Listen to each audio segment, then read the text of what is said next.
Hi, everybody. Chuck here for another Saturday Stuff You Should Know Selects edition. This week, I picked How the Cannonball Run Worked. October 22nd, 2009. This was a fun one. The Cannonball Run, we certainly talk about the movie and the sequel. It was one of my faves growing up. But it was based on a real race. The Cannonball Run is, or was, I'm not even sure if it's still going on, because it's been a while since we recorded this one.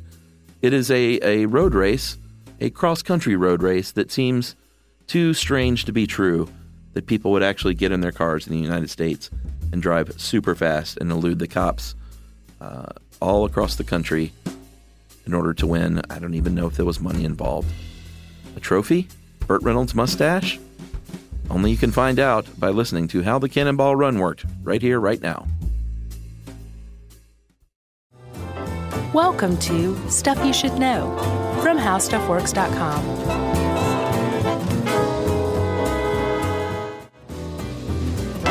Hey, and welcome to the podcast. I'm Josh Clark. With me, as always, is our good friend Charles W. Chuck Bryant. Yes, how are indeed. you, Chuck? Thank you, good friend. How are you feeling right now? I'm fine. A little hot. I'm schwitzing. Yeah, Chuck is bright red right now, everybody. It's kind of weird looking. Yeah. Thank you, Martin, for that. Mm-hmm. Our super fan in Seattle. Thank you very much. He's not a super fan. He's a buddy.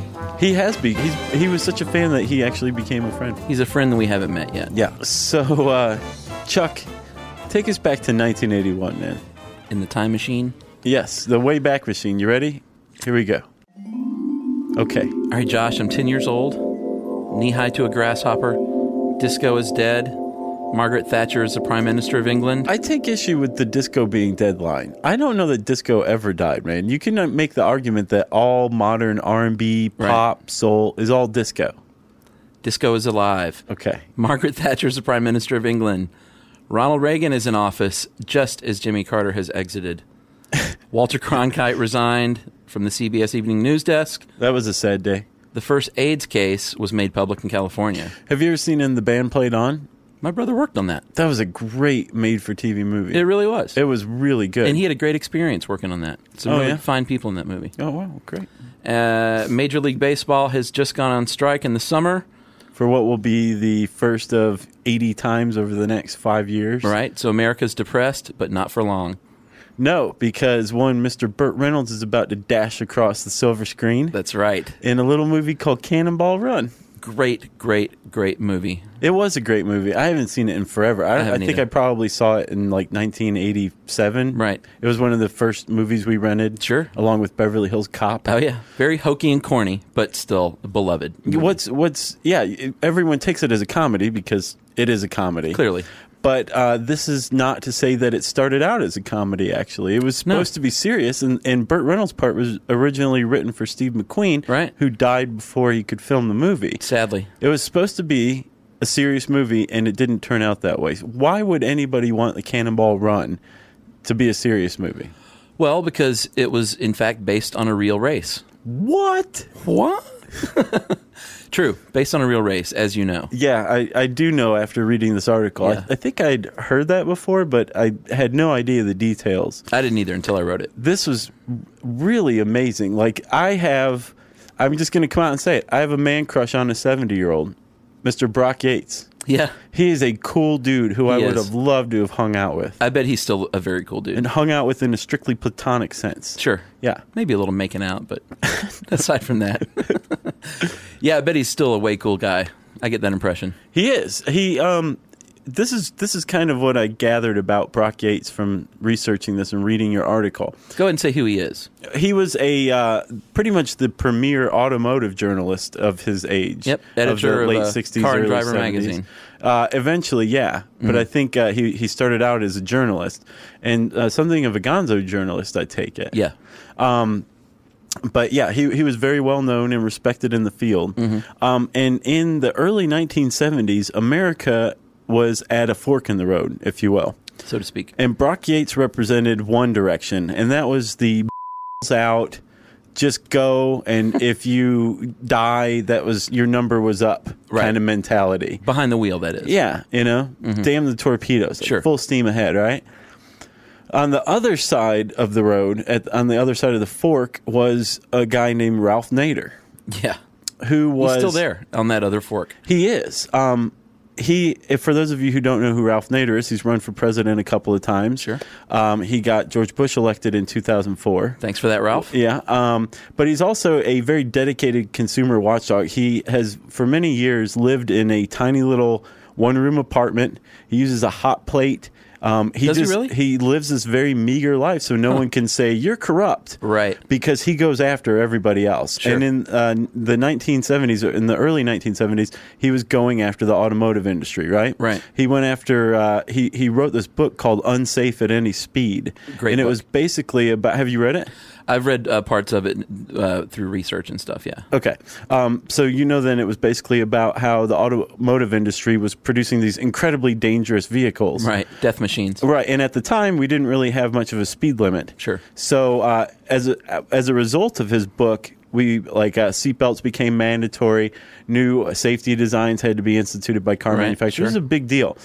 So America's at this fork in the road. Brock Yates down one end, and Ralph Nader on the other, and America went down the Ralph Nader fork. Right. I think what you're referring to is the national speed limit.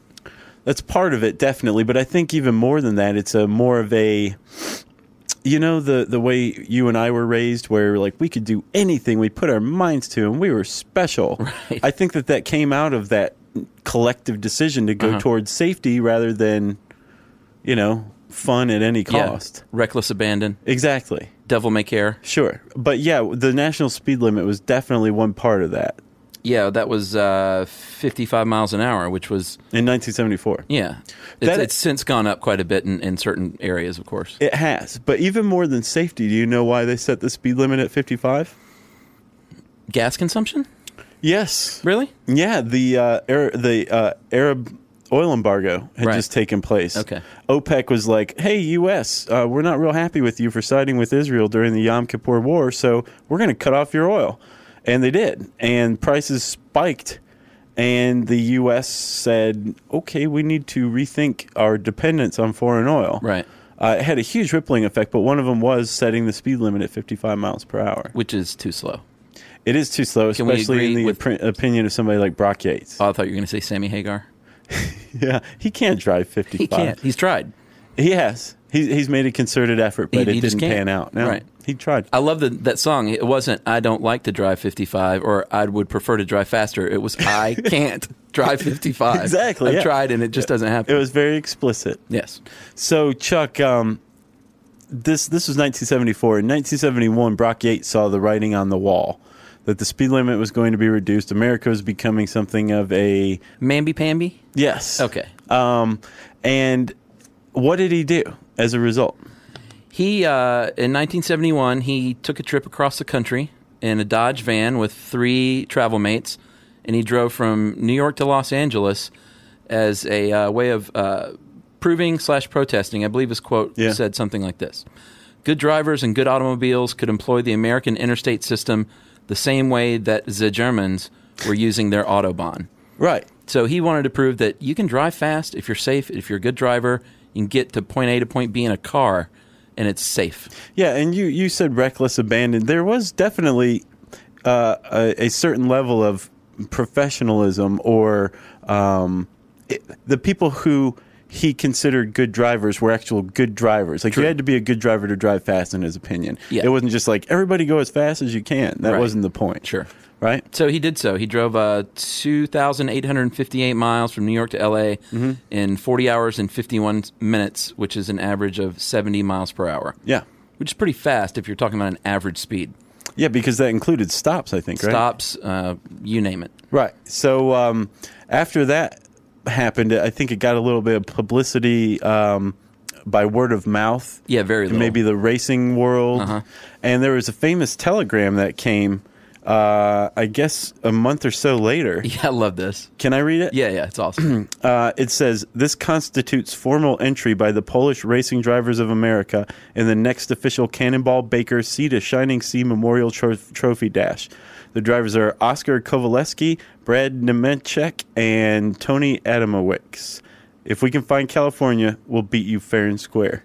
So basically, the gauntlet was laid, and the Cannonball Run was born, although, like you said, the official name has always been Cannonball Baker Sea to Shining Sea Memorial Trophy Dash. Right. So who's Cannonball Baker? Cannonball Baker, Irwin G. Cannonball Baker was he was famous for pushing the limits on a motorcycle. Yeah. So he would drive from Canada to Mexico, from New York to L.A.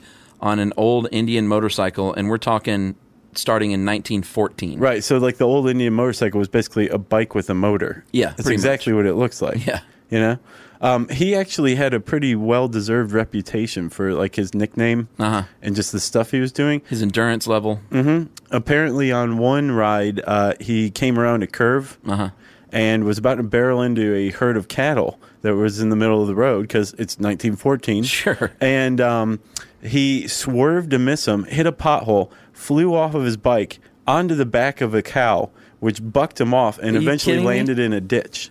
Wow. Got up and drove away. That is the stuff of legends. That's how you get a race named after you, my friend. Exactly. And he went on to become the first commissioner of NASCAR, which I thought was pretty interesting. Mm-hmm. So there you have that. Yeah. Nothing to do with moonshine, though. Or did he? I don't know. Maybe. Yeah, curious.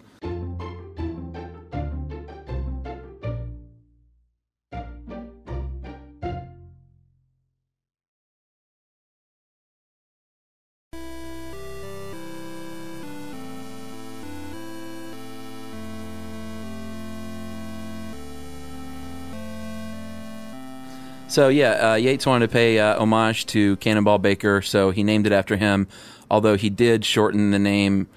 Cannonball was 2 words.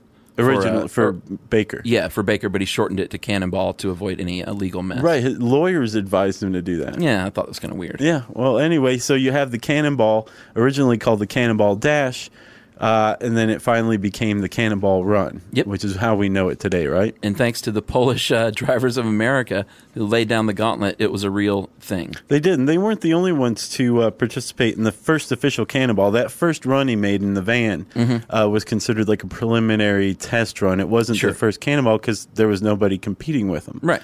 So this second one, there was the Polish Racing Drivers of America and 7 other groups, including 3 vans. Yeah. There was a huge motorhome. There was an American Motors AMX, an MGB GT, and a Cadillac Sedan DeVille. And this is probably the coolest part of this entire story. Yeah, I love it. Tell them. This Cadillac was owned by an old gentleman in New York. In Boston. Oh, in Boston. And he wanted to, and this happened back then, it may still happen now, where you would contract someone to drive your car from one place to the other because you can't get it there. Richard Pryor contracted Dana Carvey in Moving. Really? Great movie. Ooh, I didn't see that one. I thought it was a stinker. No, it was good. Was it good? So this old man put out an ad in the paper, and I need to get my car to Los Angeles, and these guys answered it. Said, "We'll get your car to Los Angeles." And unbeknownst to him, it was one of the entries, and I think one of the stipulations was the car not be driven faster than 75 miles per hour at any time. Or in the dark. Oh, was that the other one? Yeah. And clearly they broke both of these because the Cadillac averaged 79 miles per hour. Right. Which means they were driving a heck of a lot faster than that. I think they came in 3rd, too. Yeah, 3rd place. Yeah, not too bad. But I think they got the car there in one piece and safely. Yeah. So good for them. Right. They're like, here are the keys, pal. So go ahead and start with the first race. Where did it start? Where did it end? Well, it started in New York at the Red Ball Garage. At midnight, I believe, is when all of them started. Yeah. And this was, what, 1971? Mm-hmm. Okay. November 15th, I believe. Yes. And the ending place was a hotel in Redondo Beach. Yeah. What is it? The Portofino Inn. Right, okay. Which is, from pictures I saw, was a pretty luxe little hotel. I think so. And you didn't have to follow any specific route. You just got there any way you could. Right. Basically, the only rules were you could have as many drivers as long as there's only one car, and you could leave at any point within the 24-hour window. It wasn't like everyone started at the start line like a typical race. Just like in the movie, you would punch a time clock for when your starting time was, and then punch it again for when you arrived. Yeah. And whoever won. And I believe there was no trophy at the time. It was only a $50 entry fee, and then they donated $200 a piece to charity. Well, yeah, I thought that was pretty cool. Sure, why not? So apparently, 2 days before the race, Brock Yates had managed to finagle a Ferrari Daytona, a brand new Ferrari Daytona, a loaner out of a auto dealer. And he had the car, but he only had himself. He didn't have a co-pilot or a driver. Right. And apparently he sent out all these invitations, and a lot of to race car drivers, like legitimate race car drivers. And they were like, if somebody dies or something, this is going to look really bad for the sport of racing, and I don't want to do that. And then one guy he had invited, Dan Gurney, who is a professional race car driver, had declined initially, but he apparently was told by his wife that his dying father-in-law said, you should go do this. Life is short. Right. So Gurney contacts Yates the day before the race and says, hey, can I still come? And Yates said, heck yeah. Yeah, and that proved to be fortuitous because they won the first Cannonball run. Yeah, they did. Their winning time, Josh, was 35 hours and 54 minutes. Not bad. Cross country. Not bad at all. And not Atlanta to L.A., New York to L.A., which is further. Yeah. Because I've made it in 33 hours from Atlanta to L.A. Have you? Yeah, that's the way I've always done it. 3 11-hour days is how I schedule it out. I never time myself, but, I went and drove around the West for several weeks and lived in a van with the dogs and all that. Sure. And I would drive, I think the longest I drove was a 12-hour stretch. That's about all I can muster. Yeah. That's enough for me. Yeah. Depending on how much coffee I drank or whatever. Right. Then I could drive, 6 hours or 12 hours or whatever. But it's amazing the toll that just sitting in a car with your foot on the gas has on you. Sure. Especially when you're driving that fast. Should we talk about some of the things they preferred to do on the first race? Please. One of the common tactics, it seemed like, was to keep it slow in the eastern seaboard. I think New Jersey and Connecticut and Ohio and Pennsylvania, these states are notorious for having some pretty hardcore highway patrolmen. Yeah. Still do. Yeah, you'll get pulled over for doing 65. Right. Isn't that nuts to you? That is nuts to me. I can't imagine for getting pulled over for anything less than 72, 75. Right. In Georgia, by the way, everyone flies as fast as you can. As fast as you can get away with, that's how fast you drive generally. Yeah, even my friend Derek used to say that the deal with Atlanta rush hour is everyone drives as fast as they can until somebody wrecks. Right. And then there's a big traffic jam. And then it just stops. Yeah. Yeah. It's pretty funny to think about, though. So the trick was to kind of keep it slow on the eastern seaboard and in the Midwest, and then once you got to the Great Plains is when you really opened up. Yeah. And made up some serious time. Yeah, they got it up to 172, I think, is how fast they found out the Ferrari would go. Yeah, I think 12 speeding tickets total. Between all the competitors. Yeah, between 4 of the competitors. 4 of them didn't get a ticket at all. Okay. So 4 of them split 12 tickets. And the famous quote, LA Times did kind of a blurb of an article. From Dan Gurney, right? Yeah, Dan Gurney famously said, at no time did we exceed 175 miles an hour. They came close. Which is pretty cool. Yeah. So, Chuck, that was the first one. And as with all cool things, that also began its co-option. Sure. News got out, word got out. Mm-hmm. Little by little. Yeah. The Sports Illustrated covered it, and so did the Los Angeles Times. And so when there was a second one, I think the following year, there were a lot more competitors, right? Yeah, they had 25 entries the second year, and Brock Yates finished second place this time in a Cadillac. Mm-hmm. The third race, they skipped a couple of years, and it was in 1975, and they moved it to springtime this time, and a Ferrari won the third race with Yates and Gurney behind the wheel once again. So I didn't know they won the third one. Yes. Oh, no, I'm sorry. They beat Yates and Gurney's record time the third year. Yeah, by 1 minute, right? Yeah. But it was not them. You're correct. So by 1975, which is what, the third one, fourth one? Third one was in 75. Okay, by 1975, it's officially co-opted. There's actually corporate sponsorship. Right. The Wright Bra Company placed 3 ladies in pink in a limousine. Mm-hmm. And apparently the driver fell asleep in Texas and rolled the thing, and I guess rolled into a porta potty, right, which tipped over and drenched the ladies inside with its contents. Exactly. So by this time, now you can see why Burt Reynolds would have chosen more of a comedic route than a Sharky's Machine route. Yeah. Well, it wasn't Burt's choice. Should we move to the final year? Yeah.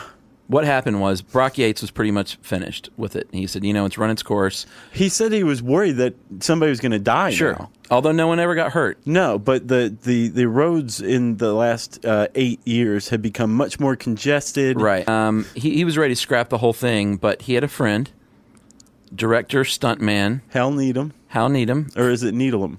No, it's Needham. Okay. And he was famous for a lot of the early Burt Reynolds movies. He did Hooper, which is a great movie. Is it? I haven't seen that one. Are you kidding me?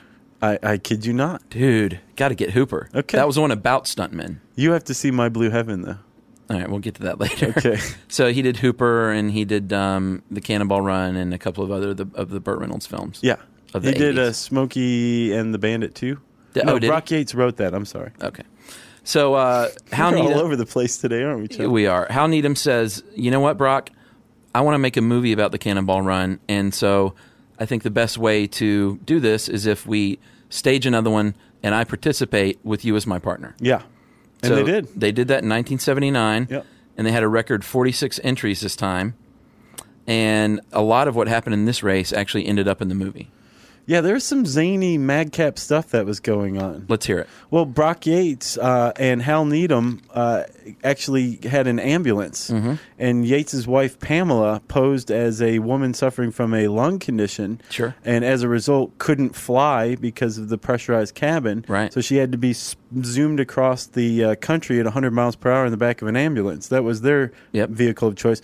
And that ended up in the movie. They modified the engine, and it killed the transmission. Right. So it had to be eventually towed across the finish line, which I thought was pretty cool. Right. And in the film, that actually happened. Burt Reynolds and Dom DeLuise were the Needham-Yates characters, and Farrah Fawcett was the wife. Dun, dun, dun, dun, dun. What else happened that was real? 3 drivers actually did pose as priests. And if you remember in the movie, it was Sammy Davis Jr. and Dean Martin. Yeah, Dino posing Martino. as drunk priest in the movie. What else? I don't know that they were posing. They At really least were not the drunk part. Well, yeah. sure. They were probably hammered. Sure. What else, Josh? I don't know. I haven't seen the movie in a really long time. All right. Well, I got it for you then. There were, in fact, scantily clad, skin-tight jumpsuits on a couple of ladies in a sports car. I read the opposite. I read that was the Wright Bra Company that inspired that part. I read the opposite. We'll have to check that. All right, we'll do it. And then there was a wealthy entrant that had his chauffeur drive him in a Rolls Royce. Nice. And in the movie, that was Jamie Farr. Played a Middle Eastern sheik. That's right. Klinger. Yeah. You know, he and I are from the same hometown. Toledo? Toledo. Is that why he always wore the Toledo mud hens hat in MASH? Yeah, and why he talked about it incessantly. He really was Did not from know Toledo. that. Yeah, and Tony Packo's hot dogs that he talks about all the time. Uh-huh. Real place. Best hot dogs on the planet. Really? Mm-hmm. Had no idea. Yeah. So those are just a few of the things that actually happened in the final Cannonball Run that ended up in the film. And a Jaguar driven by Dave Hines and Dave Yarborough won that year, and they obliterated the time period with 32 hour and 51 minute, 87 mile per hour average. Wow. 50 speeding tickets that year. Wow. Well, there out. were 42 contestants. Oh, sure. Yeah. So that was the last one, and it has spawned imitators over the years. Before Cannonball Run, the movie came out, there were already imitators. Oh, really? Yeah, there was one movie that came out in 75 and 2 that came out in 76. You want to hear the weird thing about it? What's that? David Carradine was in 2 of them. Really? He was in, Deathmatch 2000. Death Race 2000. Death Race 2000, which was set in the future. Sure. But he was also in Cannonball, ! Right. Which is a farcical take on the Cannonball Run. A pale and then there was imitator. a second one that had Gary Busey in it, or a third one that had Gary Busey in it, called the Gumball Rally. Right. And that's a real one. The Gumball 3000 is still in existence. Yeah, is that European or in America? Well, they do both, and they're quick to say that it's not a race. It's more like an adventurous road trip. Oh. And then the lame Tell them about the European version of the Cannonball Run. They actually Chuck hates yeah, this. I do. You know why? Because they call it the Cannonball Run. Yeah. They use that name. And this thing is not even a race. The goal of the Cannonball Run Europe is to stay as close to a 61 mile per hour average as you can. And in 2008, a friggin' smart car won. Oh. So talk about a slap in the face. Were Brock Yates dead, he would have rolled over in his grave. Yeah, he's rolling over in his Instead, he rolled boy. over a smart car with his bare hands. He did. If anybody could do it, Mr. Brock Yates could, my friend. I think so. So...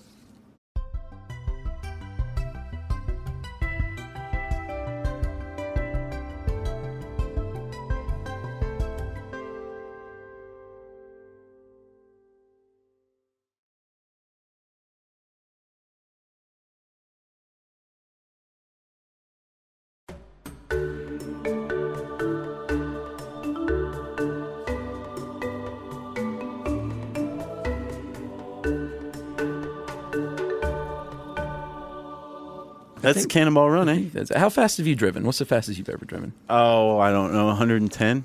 I actually once got a speeding ticket. Or no, you want to hear a weird story? Let's hear it. I don't know if this will make the final cut or not because it's kind of long, but get this. So my friend and I were driving from Atlanta to Charleston in my old Toyota Corolla. It was an 86 champagne-colored Toyota Corolla. Nice. And I was doing 110 on I-20 during a stretch where the speed limit was 55. So I was doing twice the speed limit. Nice. I get pulled over by this guy in this car with a little dash headlight on it, spinning around. And I pull over, and this guy's dressed like a paramilitary cop, and he's like, "You are so dead. You're going to jail forever," right? And he goes back to his car and calls somebody. This other guy comes out, and he comes back. He's like, "You're at least going to lose your license." Then he goes back and talks to the guy who he said later was the sergeant on duty, and he comes back, and he goes, "You're going to get a ticket of some sort." And he goes back and talks to the guy again, and he goes, "Here's your license back. You guys drive safely now and lets us go." You're free to go. Exactly. So my friend and I are looking at each other like, what just happened? Right. It was so surreal. And to this day, I wonder, have you seen Pulp Fiction? Of course you have. Sure. Remember Zed? Yeah. I have the distinct impression that these guys were into Zed-like affairs. Oh, and something else took precedent? My friend he's not a good-looking guy. Right. So I'm thinking maybe they're like, we'll pass on these two. Oh. And we headed on to Charleston. I gotcha. Yeah. So they were going to get you back to the police station and... I don't think they were cops. Okay. What cop would not give you a ticket when you're driving twice the speed limit? I gotcha. Yeah. I got a story. Let's hear it. About 4 years ago, me and my buddy Scotty were doing, it was actually the last TV commercial job I ever did. It was a Six Flags job in Six Flags, Massachusetts, whatever that one's called. Six Flags over Massachusetts? Is it? I don't know. I think it's Great America. Anyway, so we go up there to do this job, and... what kind of job? I don't know. It was New Jersey, but we have to drive... Oh, it was a hit. Yeah. We drive at one point. My friend... We had like 2 days off while we were up there, and I had a friend in Vermont, and the third Star Wars prequel was being released that Friday. So I said, "Hey, man, let's go up and see Johnny Pindell and rent a car and drive up there," because we had a camera truck. He said, "Sure, let's do it." So we rented a like a little Geo Metro, whatever the cheapest little 4-stroke engine car you could get. That would be it. And we have a time limit because we have to make the movie. It's like a 6 p.m. showing. Mm-hmm. And so we're speeding through Vermont, like the hills of Vermont. It's lovely. And this little engine is like... And we top this hill and we see one of those signs that say your current speed, and it said your current speed, and it blinked and went 102. Wow. And I'd never seen a triple digit on one of those signs. Yeah. So we just laughed and blazed right through it and made the movie. You laughed in your Geo Metro. It's like, call the police. And we made it right as the movie was starting, and the engine was like tick, tick, it was like ticking. It was red hot. Nice. And that's my fast story. Well, if you have a fast story, we'd actually like to hear it. Here's the caveat. Don't go out and commit any kind of crime or act that includes fastness. No. If it's already happened, then we'll hear about it. We'll tell you the email right after we get to listener mail. Right, Chuck? Yes, Josh. All right, let's go. Josh, I'm going to call this the only time we've ever read a listener mail from the same dude. Oh, I don't know about this, Chuck. Well, we have to. This is the Hackster, Ryan Hack, my buddy. All right. Listen to the House History podcast, and I have a creepy story. One of the houses I grew up in as a kid had a hidden door as you go to the basement. It's more or less just blended into the wood paneling. As you walk through the door, you came to an open area with some shelving and a workbench. There were a couple of old bike tires and some random parts still lying around. And a guy named Zed. Every once in a while, we'd hear what sounded like people working on their bikes and chit-chatting, pounding metal gears, dropping, laughing, chains turning. Every time we'd go into the room, there was nothing. Crickets. Weird. Later on, we found out the history of the house. Turns out one of the previous owners was a couple that enjoyed biking, and they died in a biking accident. And forgot to get the memo. So just thinking about it gives me chills, and this is from Ryan. And I'm going to just go ahead and say that Ryan Hack has inspired me to exercise because he has a blog called hacksfirst5k.blogspot.com. Cool. Where he started running and lost weight and is into it now. And he got me listening to another podcast called Two Gomers Run a Marathon. I don't know that I'm entirely okay with you leading this extra life that I'm unaware of until you read a listener mail. I know. But Two Gomers Run a Marathon is actually a really funny podcast. It's these two guys that say they're Gomers, kind of nerdy, and they're completely unathletic, yet they want to run a marathon. So their podcast goes through their trials and travails, and it's really funny. They got a website called twogomers.com. So. Cool. Well, Ryan Hack, since you got all those plugs, and because you had two listener mails read on air, you have to go contribute $25 to Kiva.org on the Stuff You Should Know team. Chuck, you want to tell everybody else about that? Kiva.org. Go to the click on community and search Stuff You Should Know team. Join our team. Loan $25 to someone in need. You can now donate to Americans. Yes. I've heard. If you're a nationalistic or an isolationist, you can still donate. But right now, as of press time, we have raised more than $4,500. Yeah. In about 10 days. And who has $7,100, Chuck? The lousy, cheap fans of the Colbert quote-unquote nation. You know what's sad? That guy's got way more fans than we do, right? Way more. 110 members on his team. We got 180 so far. Already. Yeah. So way to go, those of you in the Stuff You Should Know Nation who've supported Kiva.org so far.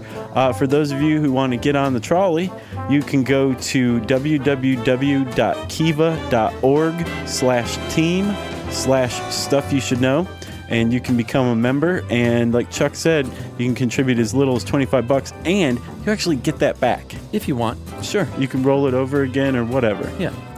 So Chuck, that's it, right? That's it. If you have a cool high-speed story, Chuck and I want to hear about it. If you have a great unicorn story, we always want to hear about that. Send in an email to stuffpodcast@howstuffworks.com. For more on this and thousands of other topics, visit howstuffworks.com. Want more How Stuff Works? Check out our blogs on the howstuffworks.com homepage.